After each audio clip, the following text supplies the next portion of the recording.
to Doxxed The Podcast. All right, I'm settling down. I don't know where to begin. Well, I'll begin then. In my super lethargic surgery recovery state of mind, I'm like periodically checking into the Discord because I don't want to miss anything. I'm not really on social media as much anymore. Like the Discord is sort of my social media fix. And I opened the app and saw your picture in there, and it was a screenshot of your online dating profile. And I recognized it because you sent me when you were kind of setting it up. And I took a closer look at it, and it was a screenshot of Allie's Instagram story. Allie Priestley, who said she was taking a break from terrorizing everyone, couldn't help herself and blasted your online dating profile on her Instagram. And it made me feel I was so bothered by it because I'm like, fuck, she said she was going to take a break. This has nothing to do with anything. Like, it, I can't even describe how annoying it was to see that because it was just so unnecessary. And once again, no one is digging into her life at that level. And it just, I if she was dealing with less stable people, if she was dealing with like more compromised mental health, this could drive someone crazy. Like the level of gang stalking going on, specifically towards you, the way she digs into your life and finds images of your family, and like there's someone reporting to Allie your whereabouts. Like that is some freaky shit, and literally no one is doing that to Allie. Yeah, it's very creepy. I'm very concerned with who this person is, because she said in the story that it's the same person who a few weeks ago was somehow in my jury duty and then reported that to her.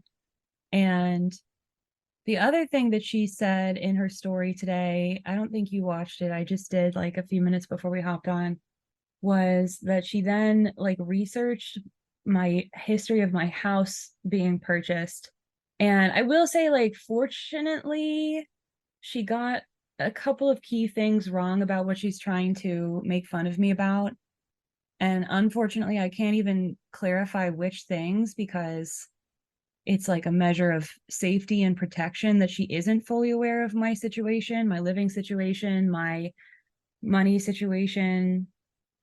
But it's also really exhausting because, yeah, I'm trying to get back to regular life. It's really hard to put yourself out there with like a dating profile. And the creepy thing about that too is that I just started that profile like last week. Yeah, you just made it. Yeah, so whoever is finding, I mean, and it's weird because you can't just plan to be at a jury duty, right? So like that must have been a coincidence. It was still a horrible choice to then tell Allie about something. And I would like to put out a call to anybody listening, anybody that knows anybody lurking around the corners of this situation who is aware of who's doing that, who was in my jury duty, and who now sent my Hinge profile to Allie. Please let me know, because they should not have, the judge tells you not to say anything and share anything about the jury duty situation while you're there. So I would like to report that to the court. And I also just feel really creeped out. And yeah, Allie looked up the history of my home situation and thinks she knows something about where I live and about my house. And so if there's somebody physically in Philadelphia, whether or not these things were, I mean, it had to be a coincidence somehow for them to be in that jury duty. The Hinge, I don't know, I guess had to be a coincidence too. But like 2 times is definitely, that's a pattern. I don't know why this person is encountering all this private, like not private, but like personal stuff of mine under a totally different name than the TikTok name I use. I mean, it's one thing to stumble across a dating profile. I mean, that's feasible that can happen. It's another thing to take it a step further by sending it to Allie. Like, that is Yeah, creepy and weird. that's a decision that I think somebody, I hope, out there feels morally conflicted about and doesn't just think that that's okay and funny like Allie seems to. It's not funny. It makes people feel unsafe. And I don't understand what the goal is of looking up your home purchase history. Like, what is that going to do? She knows your name. She knows your family's names. Well, She has your phone number. She she probably seemed, has your address because of Miss Frankie. well, she seemed not to know for 100% whether it was my address or not, which again, that's one of a few different like details that I think is best if I just don't correct, Mm-hmm. because I don't really want her to know for sure whether or not like where I live or what I'm doing for work right now. Um, because it's unsafe, because she tries to always attack the thing that will most traumatize you or most harm you or most shame you or whatever. Another thing she's trying to go after is the fact that I talked behind our on our supercast content. I talked about my university, and she and Hags Care seem to think that I owe the university some kind of like toe sucking deference, which was never going to happen. And also, Allie is talking about how I had some kind of scholarship and should be grateful. I've gotten grants. I never did get a scholarship. I've gotten stipends. That's one thing I will correct, because it's not like I just got my way paid through school. I worked my ass off over the course of the last 3 degrees. Before that, I had student loans, which still aren't fully paid off. But Yeah, I'm the one that got scholarships. good for you. Yeah, I never got a scholarship. I got stipends, which means that I worked my ass off doing grunt work in exchange for my education for 10 years. So that's something I feel like is fine to correct. And I don't feel like I need to suck anyone's toes, because and I also don't I didn't I mean it's funny that I'm so glad and thankful for this podcast, because it has the history of my decision there. It's contained in Mm-hmm. these podcast episodes exactly what my thinking was that led to that. Had nothing to do with Allie, and in fact I decided to step away from the program a while before she really amped up the calls to Temple to try to harass and intimidate me. And at the time I was like, well, if you want to keep bothering them, sure, ranting and raving about how I shouldn't be working with children. Meanwhile, I've already chosen to step away. And also, like, screw her. I could step back at any time. I'm actually fully qualified to go back and be a professor of some kind at any time in the future that I wanted to. But I don't want to right now, because I'm doing other things that I think are more important for my time and my energy. And I'm trying to seek my own happiness. So all of that was really not her doing, but she's like gloating, which is gross. But then really the thing that's scary is the part where she's trying to point to my specific address and make people angry at me for some kind of like perceived, again, she got a lot of things wrong as well, and I'm not going to correct specifically what, but some kind of perceived like reason for people to go after me. And apparently someone lives in my vicinity who keeps finding me and reporting my whereabouts. And that person shouldn't know my exact address. That's creepy as hell. And I think they must know at this point. It's probably not too difficult to find, since Allie constantly blasts my full legal name instead of my TikTok name. But it's like when she puts it up on her stories and talks about that and riles people up, it's more of a threat than just like that information is out there, because she's clearly doing that same thing she's always done, where she points to it and kind of just suggests that her followers go after it.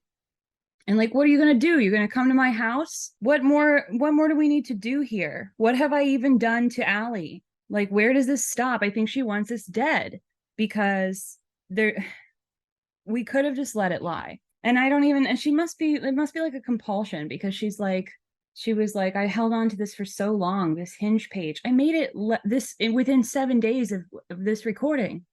She lies about everything, literally everything. Or just doesn't even know what she's saying, I think. But really it's like she's like targeting like for a missile strike, whatever she thinks will be most traumatic.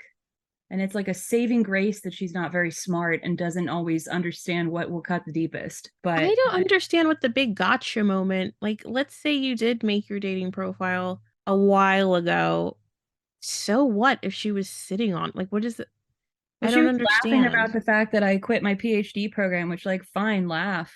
She's Yeah, laughing but you so talked about that a derisively long because, time well, ago. Like, she's so exactly. dumb. And she really wants me to be, she really wants that to be like a punishment for me instead of something that was very liberating for me. And I think her jealousy about my education is part of the misunderstanding there, that it would be like some kind of karmic negative that I've stepped away from the program or was made to by her or something. She really had nothing to do with that choice. That was all brewing from last semester. And before that, even just like all of COVID, a million and one things changed in my life in that time. I became a very different kind of person with a very different lifestyle. I mean, a big part of it is I developed this chronic illness of pemphigus, which is really a present part of my life right now because I'm in the middle, like deep in the throes of a flare up, and like it's not comfortable to have that happening to my skin and my body.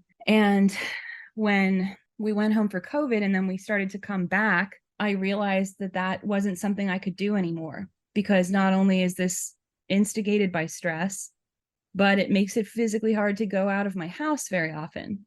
Mm-hmm. And I realized that my life had to change, and the track that I was on to continue, because once you finish where I was, you get your PhD. I'm a PhD candidate. Once you finish the actual PhD, if you want to go for the job that I was gearing up toward, the next thing you do is you spend about 5-6 years on even more of a ramped up kind of schedule of, now you just are on your own. You have to publish books, and you have to also teach ungodly amounts of hours and bear the brunt of all this university admin work that they dump on you, and deal with all the stupid social politics and go in at 6 in the morning or whatever, and do that for 5 more years and hope to God you maybe possibly get tenure from it if you play the politics well enough. And I knew that I couldn't do it because suddenly my body was falling apart, and I was like, and this is directly stress related. So Mm-hmm. it just became a something I had to accept was an obstacle to continuing on that path. And that's sad. I think that the university, the way that the jobs are set up, the way that the job process of interviewing for the jobs are set up, it's very ableist, and that's something that prevents me from doing that work. And again, I could go and do, there's like adjunct level teaching, which I'm qualified to do. I could do it anywhere if I wanted to, but right now I'm burned out and I am focusing on other things. I did not quit it to focus on this podcast only. I have an entire life that I'm living, and it's really disappointing to me that I can't even talk myself up a little bit in a dating profile without it getting blasted and turned on its head and twisted and used to try to shame me as much as possible. That's really disappointing, because there are good things that I'm doing in my life that are worth sharing and being proud of and treating as accomplishments and celebrating. And I'm not allowed to do that right now. I'm prevented from doing that because of, this is what happens anytime I even celebrate something small. To me, it's a celebration that I quit my PhD and I'm doing other things that I am happier doing. It's liberating. But I can't even, it's not fair, you know? Mm-hmm. I mean, and I want to be an influencer. So I can't just go away. I can't just like, I'm not going to go away. I think she wants me to die because I don't understand what else she wants. I think if she was going after anyone else like this, someone would have died. Like, this is a lot, especially when you are trying to move on with your life in other ways and she finds some way to attack it, even when it has absolutely nothing to do with her. That's scary. Yeah, it is scary. And it's not what's happening to her. If she would ever talk about anything other than harassing us all, nobody would care. Go ahead. That's what everyone's been saying. And she does like I think she went after Carrie Anne in some ways even like scarier ways and more direct ways. Oh yeah, for But sure. and she's gone again, like she's gone after all of us in kind of different ways. And I think it's all tailored to whatever she thinks is going to be the most traumatizing for you, which is just a terrible and psychotic way of being. But really, like it is, this is now 5 months of this, and I still don't. It's frustrating to not feel out of the chaos zone of it and into some kind of safe zone to really like we've been processing the best we can on here, and I think that's really good and helpful for me. But even just to think back to like, yeah, she totally blasted my family, my whole, like all of my family's faces have been on her page, my family's home has been on her page, and she lies about them and she lies about me. It's been going on for months. I mean, I think that happened in like February when she blasted my family. Mm-hmm. And this is even more of an escalation, I think, just like basically threatening that she knows where I live and making it very clear that she has eyes on me in my city. Mm-hmm. And they're willing to tell her everything they know about anything they find about me. But like for what though? For what? I guess just because, I don't know. I mean, I guess just because this was a very bad faceplant loss for Allie. Mm-hmm. And I think that's hard to take. And so I guess she's just trying to make something hurt for me too, because that seems fair, whatever. But yeah, like there's no end goal really. Like I don't have your trademarks.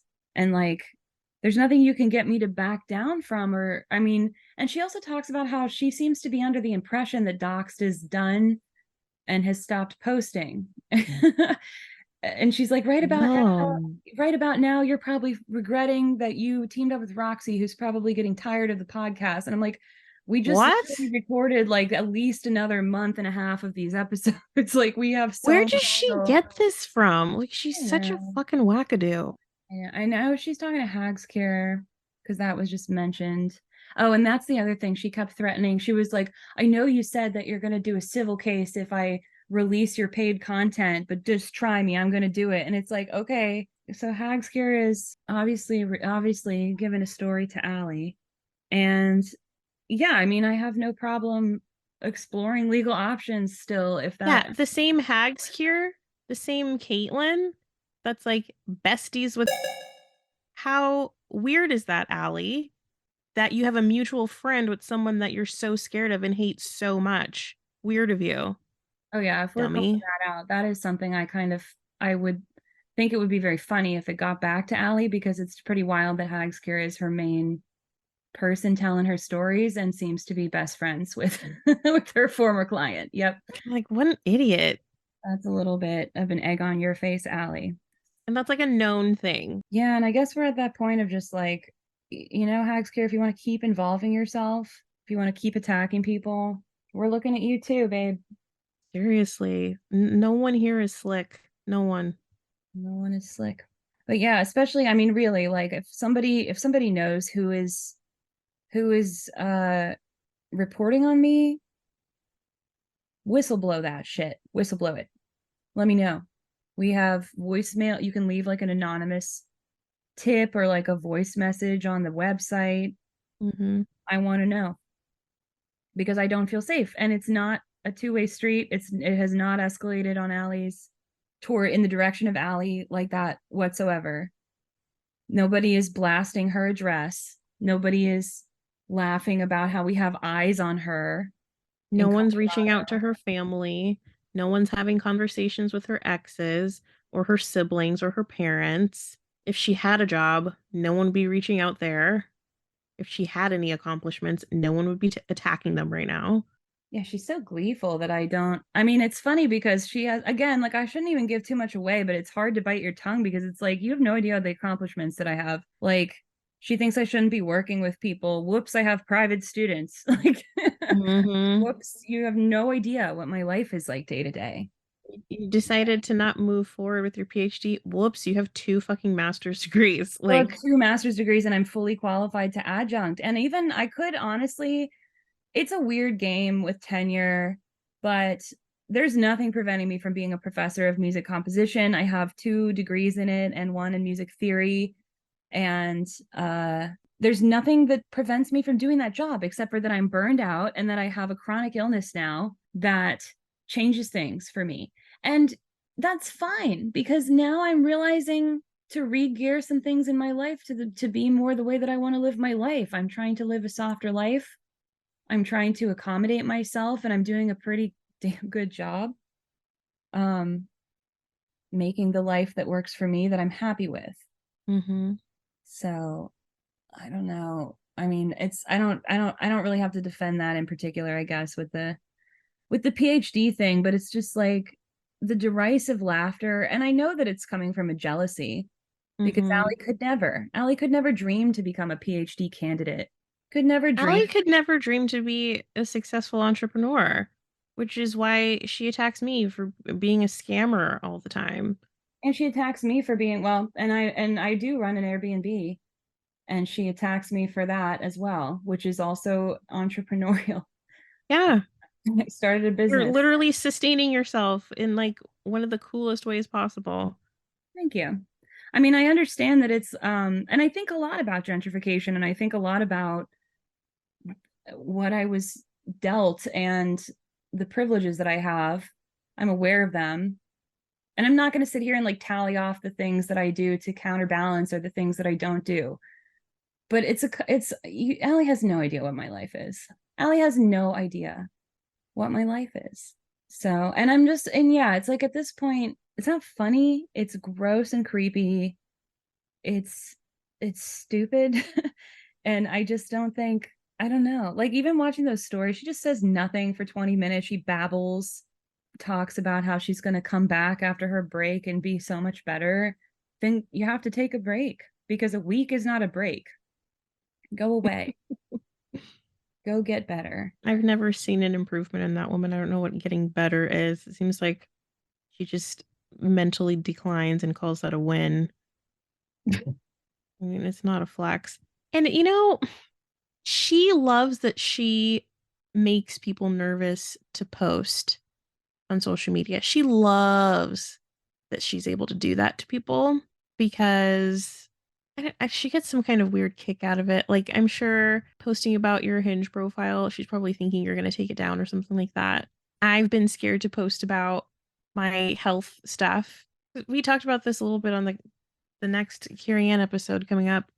I don't know if it'll be posted before this or after this, but I had mentioned like, man, I would love to be able to like post and connect with other women who are going through the same thing I am or who have had similar procedures.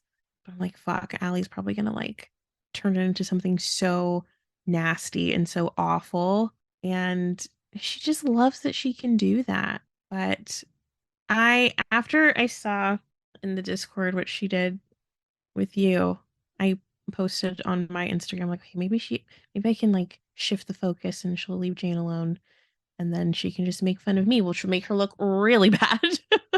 But that's one thing that I like about our little community is like we'll step in for each other like that. Okay, like this they've been hit enough by Allie. I'll step in. I'll step in front, and then she can shoot at me. And it's just kind of sad.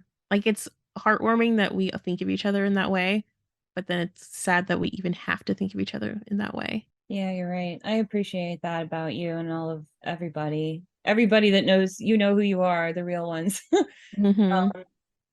The real ones. But yeah, it has been kind of that way the whole time. And it is like a weird, I never heard of anything quite like it. Because I've never heard of anybody dealing, first of all, with a barrage like this, and second of all, combating it, and third of all, having a group that grows up around it to work together to combat it. I've never heard of anything like this. Never. I mean, I guess her side of things, there was some kind of cesspool that cropped up around it, but it fell apart because I'm sure the energy behind it was absolute shit and they weren't actual friends. And our community's thriving and we have some really, not just some, everyone in there is fantastic. Every single person that has like rallied behind us, and I love the community that we've built. It's fantastic. I agree. I'm happier on our Discord lately than on TikTok or anything like that because it feels so refreshing just to interact with every single person that's on there. And it's funny because I think she does project a lot. She projects a lot onto your and my friendship. It has to be excruciating for her that we are just better and better friends every day, I think is a fair thing. Yep. Like, I feel like you're like my soulmate. Like, you're like in my life Yeah. for a long time and good reasons. And she, You're one she's of my gotta be. favorite people on the planet. Oh, really? That's so nice. I agree. I agree. I agree. I really love you. And I love you too. I love you too. I mean it. And I just can't even imagine. I don't know. It's like it is like everything has to happen exactly how it has to happen because I really met some lifelong friends. And it And oh sounds my God, so Carrie Anne is so fucking cool. good. I love that. I love that. It's so good. That's like my that's my closure. That's my personal closure. There was this whole phase, I think we mentioned it in the like timeline episode, where there was just like some shady shit going on in the background and everyone kind of like had their turn of thinking I was the bad guy. I think we all kind of took turns being the super suspicious one, I guess. But like I say in every episode, time reveals everything about everyone. And I finally like got to connect with Carrie Ann. She is amazing. yeah, I love her.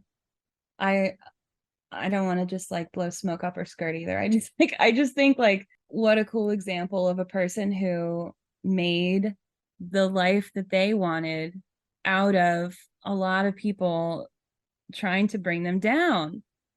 And there's so many. I mean, I love that episode that we all recorded together was literally my closure on the whole thing because it's I don't even know what to say. Like I just feel like it is time shows and there's so many great people in this that I'm so thankful to know. I hope that someday we can like all get together and have a big party or something. So fun to do like a big virtual brunch or something. Something because this is not anything I've ever heard of before. And like and I mean there's so many people. Jubilee too. I was Mhm. talking to Jubilee about this other the whole Titanic thing and the whole Titan sinking situation. And I don't know. I just think I really did. I feel like I found my people and I can be on the same wavelength with people in a way that I had to go through so many like I lost a whole friend group and it was devastating and you hope there's going to be something better out of that and it's this long slow crawl and suddenly I'm looking around and I'm like surrounded by people that I think get me better than anybody I've ever been around before. Mhm. And I don't have any idea how that would have happened except for exactly the way it did. So I cannot wait to see what's coming up next because it's got to be a very dramatic story. I'm sure I know. very interesting future for all of us because something is meaningful about all of this. Are you tired of feeling unsafe online? Do you want to learn how to protect yourself from cyberbullying, doxing, and other forms of online harassment? Then look no further than Doxxed the Podcast. Visit the website doxxedthepodcast.com to sign up for the Doxxed free ebook full of helpful tips and resources for online safety. Plus, when you sign up, you'll receive the weekly newsletter with the latest updates on upcoming content. There are many ways to connect with Doxxed, including Twitter, Instagram, TikTok, and Discord. Have a story to share or feedback to give? Use the contact form on the site to reach out or leave a voice message to be featured on the show. And for exclusive content, subscribe to the Doxxed Supercast to gain access to the private podcast feed with member-only exclusives. Take control of your online safety and join the Doxxed community today. And it's hard to remember to like stop and celebrate victories and positive things, but it's wild to look around myself at this phase and realize where we're at too. Like Mhm. it's just wild. It's wild who's still around. It's wild to feel so I feel really known and accepted by a lot of the people that are involved like equal and opposite to the way that Allie tries to rip me down. I feel like really heard by people that I respect a lot more. So Mm-hmm. that's amazing to realize. I know we've talked about this before. I'm not sure if it was on a episode or just us talking. Sometimes the memories of both just kind of like mixed together. But I remember there was one night where I was like, if we get jobs, Allie's gonna find our employers and get us fired. If we start dating, they're gonna find our partners. And like, okay, well, here's step one. Making a dating profile, she finds it. That's jarring. Okay, now we can like move on. Like we already knew what was gonna happen. Maybe I didn't realize how quickly and efficiently it would happen, but I think after the initial shock wears off of like, oh, she found my online dating profile. Okay. If you get a partner, maybe she'll find them and try to talk to them. But like none of it is equaling death, right? Like it's not earth shattering. Yeah. She has definitely established a pattern. So we pretty much know what to expect.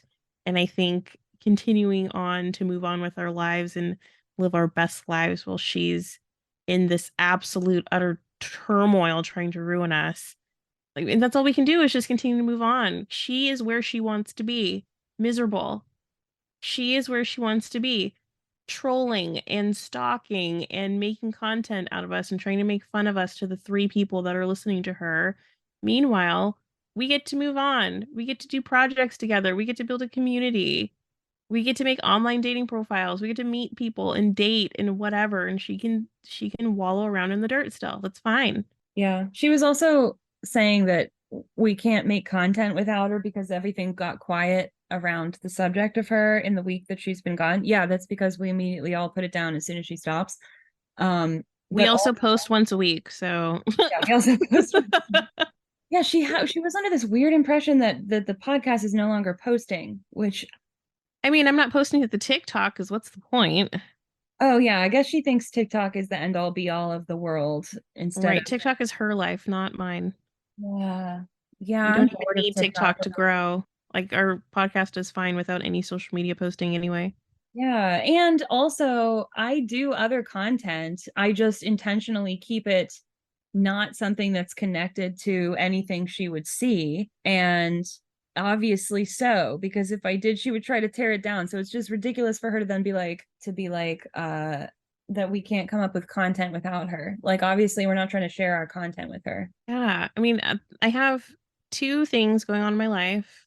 A huge hate campaign against me, which I feel like I'm handling pretty well, podcasting with you and processing it with you and with our friends in the Discord.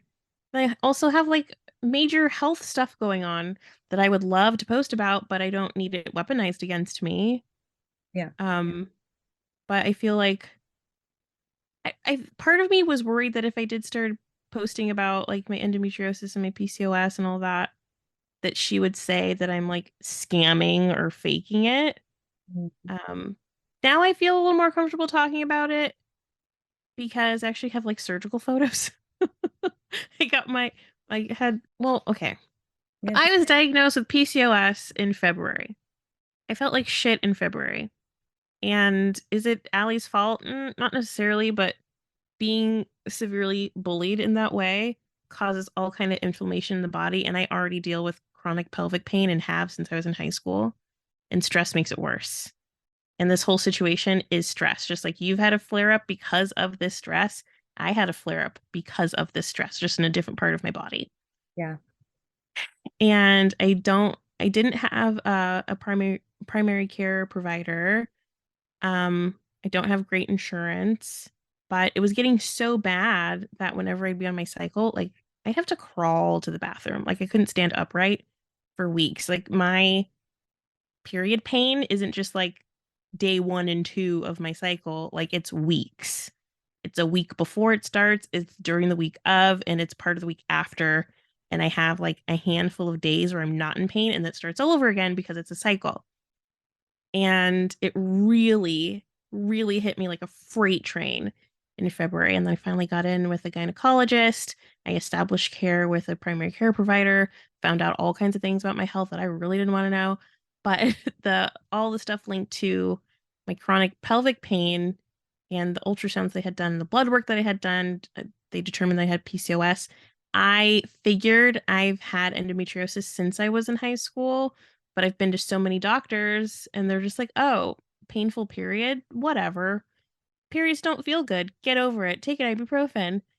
I've had doctors be like, you're being really emotional and that's probably exacerbating whatever is going on. Maybe just try calming down. Like, that's the response that I've gotten over my chronic pelvic pain for the last like 17 years or so. After But the seeing thing with, those photos, that is horrifying. yeah, Those doctors should be ashamed of themselves after seeing the photos. yeah. And the thing with endometriosis, like PCOS, you can see in an ultrasound because you can see the cysts in there, and those can be painful, I guess. Endometriosis, you can't see on any imaging. You have to do like exploratory surgery or laparoscopic surgery, whatever, to see what's in there. So, and like, who wants to do that? I guess doctors have lots of jobs, and taking on extra work with someone who's saying they're in pain, maybe it's just not a priority to see where the pain's coming from. Like, I've gotten many diagnoses of unexplained pain. Like, the medical debt that I've racked up going to doctors for them to tell me you have unexplained pain. Like, that's an insult to even tell someone, I can't explain your pain. Here's an ibuprofen. Like, I don't need a doctor to tell me that my pain is inexplicable. Like, I can go on WebMD and get a better diagnosis than that. Yeah. So, long story short, I had all these labs done and was working with this really amazing gynecologist who believed me. The second I opened my mouth and described my symptoms, she was like, I think you're right. You sound like you have, like a more advanced stage endometriosis. Here's what we can do. She consulted with my insurance, who was like not gonna cover the full procedure that I actually need. But I guess they decided on the procedure that I had done was like the bare minimum she could do based on what my insurance was going to cover. But yeah, I wanted to talk about all of that, but I didn't want Allie to be like, oh, Roxy's scamming. She's lying about her physical health for sympathy. She's a scammer. But like, I have pictures of my insides, bitch. Like, can't call me a scammer now. They are very real. And yeah, it's like bittersweet, I guess, because when I asked you about it, your first thought about the whole thing was, I feel so validated that it was actually a problem, and you can see it on these pictures, and the doctor said that it was really bad. And that is I'm so glad that you have that validation, but that is so sad that that's like your main thought, and that there's less pain, and that the doctor validated it because it had been not validated for so long, and it was very real. Even just totally untrained eye, you can see Yeah, it it was was. gross in there. And it's Well, like, it's that feeling of being gaslit to hell. And then someone tells you, Roxy, you were right. And here's the proof. I believe you. And here's the proof. You were right. I just started bawling when she handed me those pictures in the recovery room. Medical gaslighting, it's really a thing. Or they'll tell you, or you'll complain to a doctor about some kind of physical pain you have, and they'll be like, oh, well, have you tried losing weight? yeah. Well, I experienced that a lot. I have running in like exercise induced asthma. And I went to a doctor and I said, I think I have exercise induced asthma one time. And the doctor said, I think you just need to lose weight. And I lost weight and I still had exercise induced asthma. And then the other one that happened to me was the birth control thing. I asked a doctor for birth control when I was younger, probably late 19, 20, something like that. First time ever having a significant other wanted to get on birth control.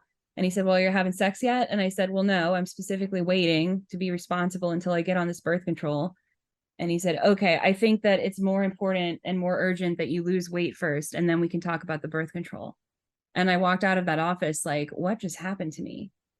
And what? Was there a reason they said that? yes, I was completely not prepared to answer or stick up for myself in that moment. It was like an older white man doctor. I went back the next week because I was like, that can't be right. And I saw a female doctor, and she said, and I told her that story, and it was like in the same practice. And she said, he should never have said that to you. There was no medical reason for him to deny you birth control, and she prescribed it to me. Wow. Yeah. 'Cause I know, I guess weight can be an issue with Plan B. I think like your BMI can make Plan B ineffective. I think it's like similar hormones, similar whatever to like the daily pill or whatever. So when you said that, I was like, oh, is there like a weight thing with birth control? I've never heard that. No medical reason to do that. He just wasn't really listening to what I was telling him. Like he was like, I think the whole conversation happened that way a little bit because of a miscommunication, but the miscommunication was because he was just not even listening to what I was telling him. What I was telling him was, I want to get on birth control so I can be responsible as I get into my first sexual relationship. And he heard, I don't even know what he heard, but he heard that that was not urgent or and that I needed to lose weight. And he was the same exact doctor that told me that I did not have exercise induced asthma and needed to lose weight. I think that might have been the same visit, actually. Oh my God. Yeah, it was like a very scarring thing. And I'm glad I went back and got a second opinion. I think if anybody feels like they're being treated like that with doctors or medical people, it's worth getting a second opinion, although that's obviously can be restrictive, like cost wise or insurance wise or whatever. But they're just people. Were there any like pressing health issues due to your weight that No, doctor found they out were and was trying to warn you about or anything? not. I mean, the thing that I always remember from my doctor's appointments around that time was that they were always aghast and surprised that my blood pressure was completely normal. Like every time it came out completely normal. And they were always like, wow, that's really interesting. Wow, are we sure? Like, like they couldn't believe that my blood pressure was totally fine. Really weird. Well, meanwhile, me, like almost 3 years into powerlifting, like working out 5, 6 days a week, I get my blood work and they're like, ooh, bitch, you're dying. Dang. Blood pressure through the roof, cholesterol through the roof, insulin resistance. I know it's like a PCOS thing, but still, like health and size, I don't know, your size doesn't necessarily determine your health. No, I mean, you can't be like, I was definitely not healthy in some ways when I was that size. It was like an eating disorder thing. But yeah, the blood pressure, I have more of a blood pressure issue now. And I think I actually had some kind of like, I forget whether it's like hyperthyroidism or whatever. Something where like, I think it was counterbalanced by the fact that I would have had it pushed up by weighing more, if that makes sense. So I think it came out normal. And now I have like an imbalanced blood pressure because of weighing less.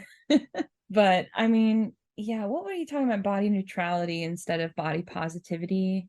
I don't know enough about the politics, but I like that idea because I think that's right. It's like you just have to have your own individual understanding of yourself and what's healthy for you and what works for you. Yeah. And, you know, not be in denial about things, but also people should be allowed to determine what works best for them, I think. Yeah. I've been trying to learn as much as I can about the body positivity movement, the health at every size or health at any size movement. I'm not sure which one it actually is. Is it any size or every size? I don't know. But then body neutrality just sounds safer, for lack of a better word. Um, I think people in larger bodies, especially within these movements, get kind of offended when people talk about wanting or needing to lose weight, and like that's fat phobic to some people. But when I think about myself and my own body, I'm in the largest body I've ever been in, but I'm also the strongest, like physically strongest I've ever been. And at the size that I am at, I am not healthy. I would benefit from losing fat health wise. I don't hate how I look. I don't hate having curves.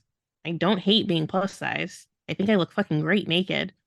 Like I am not upset at all with having more weight on me, but it's affecting me in ways that didn't when I had less fat on my body.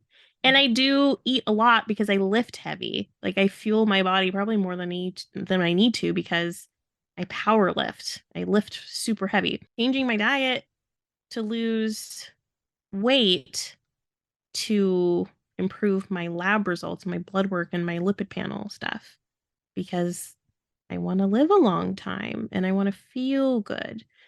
But it's not about, oh, I don't want to look fat. Like I don't really care. Body neutrality is like, who cares what you weigh? What can your body do? And I love that about body neutrality because my body can do things it's never been able to do before, and I'm really proud of that. That's cool. I'm fully behind that. I feel the same way. I feel like in some ways I am losing some health because of things like my pemphigus, and just like aging causes things to catch up with you a little bit more, I guess. Mm-hmm. But in some ways I'm healthier than I've ever been because I started my whole weight whatever journey thinking pretty strictly about like calories and walking, and now I'm also doing fitness and like incorporating a more holistic approach to staying healthy, and I've gained weight, and not like I don't feel like bad in a body that is somewhere in the middle either. And I think again, like in some ways it is like healthier than it's ever been because I can do a lot more because I've been doing fitness training, and Mm-hmm. that feels really good. And I'm just making like less obsessive choices about food overall. And I think it's okay to fluctuate in weight a little bit. I think that's healthy for me. I think learning to be okay with or be around people who are okay with whoever I am is a good thing. Mm-hmm. Not bothering with people who feel like that makes a difference in who I am. And I think I also probably will try to lose weight again just because well, I don't know if I'll try to lose weight, but I just think I do have some weird blood pressure things and I need to like fix my diet a little bit. This is like a ramble, sorry. But basically, I think in some ways I'm healthier and in some ways I'm not as healthy, and that's all fine. So anyway, I like body neutrality. Body neutrality is great. And I think it's good to make little tweaks and adjustments to lifestyle as you age. Because you just have to accommodate different things as you age, I think. Yeah. Plus, like my lifestyle keeps changing too. And I think mostly when I have a more stable lifestyle, that's when I'm able to take care of my food and my exercise kind of health. And so I think focusing on getting my life to a place that makes sense for me is a really good first step to just like staying healthy in general, sustainably. Mm-hmm. Because it's very, very difficult to eat right and exercise every day when you're going through trauma and stressed Mm-hmm. out all the time and anxious and not sleeping right and whatever, And Mm-hmm. On yeah, top of dealing with like a skin condition or chronic pain, like it's hard to manage it all. yeah, I mean, I'm stressed because my skin condition is getting worse and worse. It has been since January. It just will get worse until I go on a massive steroid dose again. But my problem is that I did that last year and I don't want to do that every year for the rest of my life because it did a lot of things to me. It makes me sweat all night. So like I can't sleep because I'm covered in sweat for like a month. Horrible. Mm, It messes with my bowels and it makes my hair fall out. And all of these things are lovely. like horrifying. Like the hair, the first time the hair fell out, horrifying to my, it was like body horror to me. It was like losing a limb. I was like, oh my God. It was like Oh no. so it was horrible. Because I've always like prided myself in my long hair, and I feel like I lost something that was about myself. It was very sad. And that's gonna happen again. Maybe every year for the rest of my life. Like, oh my God. So I'm trying to avoid it as long as possible. But I showed you a picture. It's all over my back. It goes onto like mucous membranes. So extrapolate that what you will. Yeah, it's as bad as you think. Oh no. And so like a less a less TMI one is like in the side of my nose. was one. And then there's like now one on my forehead that just opened up like a few minutes ago. And they're Oh just my like, God. and it just gets worse. And I feel like I'm a deteriorating like zombie until I get on steroids, and then all my hair falls out. And it's literally just like a cycle that I have to repeat for the rest of my life and decide how long this goes on. That's my whole life. So that's very difficult to like decide, like, okay, now this month I have to sweat every night instead of sleep. Jeez. Or else I can't, or else I have a hole in my head. So, so obviously I'm not going to go to my university and continue to try to get tenure for 5 more years of stress when I have a hole in my head. I'm not doing that. I'm not subjecting myself to that. And that's not anything I'm ashamed of saying. Yeah. I mean, that's an act of self-care to like do what you need to do to feel better. Exactly. I mean, this is me taking care of myself, and I've explained that on the podcast. And it's such a fucking I have to be so good at like not having a fucking ego and just knowing who the fuck I am, because like it sucks to just not like, you want to act like you single-handedly took me out of my PhD program because I couldn't work with kids. Okay. Live in your weird psycho reality. Like I am taking care of myself, and the only thing that matters is that I know that, but it's just shitty. It's just fucking shitty. Well, she has nothing better to do. I mean, God forbid someone trusts her with a kid to teach them anything. Jeez Louise. All projection. Yeah. She has no idea. I've totally been like an actual mentor, like not to toot my own horn, but like I've actually Toot it. I've because I get like real ass student evaluations and peer evaluations that say that I was good at my job. Those are just real things. People actually got to the end of a semester, and instead of bitching in anonymity about how terrible I was, they said that I was good at my job and I helped them learn things and grow as people. Like, come on. Whatever. She wants to call me a scammer, though the first salon that I opened by myself, no handouts, no loans, no nothing. I cleared $250 something thousand my first year in business as a legitimate lash artist and permanent makeup artist. Unlike Allie, who's doing bootleg lashes with no license in Denver. Yeah, I know about that. I know about that, Allie. That's a wild thing. Who's the scammer there? Seriously. I mean, it's all projection. It's all projection. You're amazing. That's very cool. Thank you. All of it is just jealous, I think. And we're gonna do incredible things moving forward. Everyone that has been a target of Allie the last 5-6 months has grown in some way, has moved in a different direction of something cool and better. She's the only one just still in turmoil every single day. Everyone else is moving on. And speaking of online dating profiles, like you were talking about wanting to set up your life in a softer way, in a more sustainable way to accommodate what you need moving forward throughout your life. Yeah. And I've been trying to do the same thing, like pre-Allie. I had gone back to school for data science because I was like, okay, I need to live a softer life. I can't do a traditional 9 to 5, at least not in office. And with tech jobs, with data science jobs, that's something I can do remotely. And working remotely feels like a better way to accommodate myself. And I mean, I'm still looking for data science jobs. It's not like super easy to focus on building my portfolio while dealing with all of this drama. But for podcasting, and that's pretty cool. And that's something that can be a job. I used to write. I could get back into writing, which can be another stream of income. Like I'm not gonna hold any more shame earning an income however I feel like I need to. The whole scammer thing, like that like really gets under my skin. Like it really bothers me because so many people that listen to her believe that about me, even though it's not true. But I am determined to set up my life however I see fit so that I have better quality of life moving forward. And part of that means maybe one day finding a partner, like a life partner, romantic otherwise. Because part of living a softer life means having like in-person support. I need a support person. And so moving on from this drama is pretty imperative for me because I got shit to do.